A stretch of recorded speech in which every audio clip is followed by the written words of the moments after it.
So LeBron, it seems, is still extremely good at basketball, and there are plenty of you out there who might say, so what?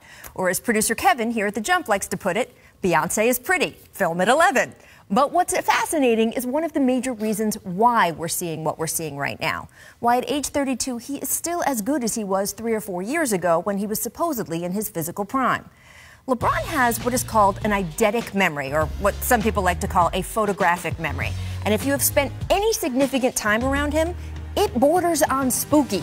He once offhandedly mentioned to me something about a shirt I was wearing the first time I interviewed him, which was 15 or 16 years ago.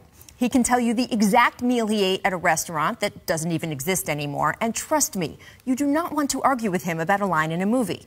He is always, always right. But he uses his memory most for cataloging every single thing that has ever happened to him on a basketball court. If you have tried to guard him in a certain way, LeBron remembers it.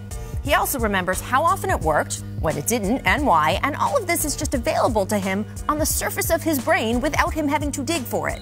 Which is why when we see opponents flinging themselves at him in all manner of fashions, he looks like he knows what's coming before it happens, because he does. And because each season, each postseason, he is only adding to that mental database. So each postseason, he is only getting better at this. Now, there will, of course, be an age he reaches where even if his brain does know what to do, his body will not let him. Father Time, as athletes love to say, is undefeated. And there may even be a point this postseason, maybe it's against the Warriors if it's not against Boston, where it feels like that scene in Matrix Reloaded with all the Agent Smiths, you know, the sheer amount of talent on the other side becoming so overwhelming. Even knowing all the moves ahead of time, it's not enough for LeBron to fight his way out of it. But until that happens, it is amazing to watch him work. Remember the other night when LeBron turned his back on Kelly Olynyk before absolutely destroying him? We all called it a troll, but sometimes I wonder if he's not just frustrated and bored that no one can come up with newer, more interesting ways to defend him. I know this. If anyone does, he will remember it. For you, you said, you know, it was just your game. Couldn't get into a rhythm tonight. Is that what it was, based on their defense, or just not feeling it, or what?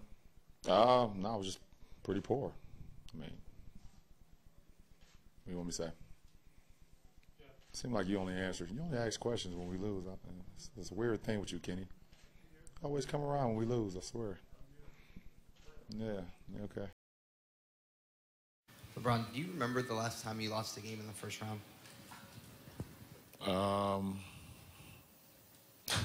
No, I don't. When was it? It was early May of 2012 against JR and the Knicks. Actually. Oh, yeah. Was that game 4 or game 3? 4. Game 4.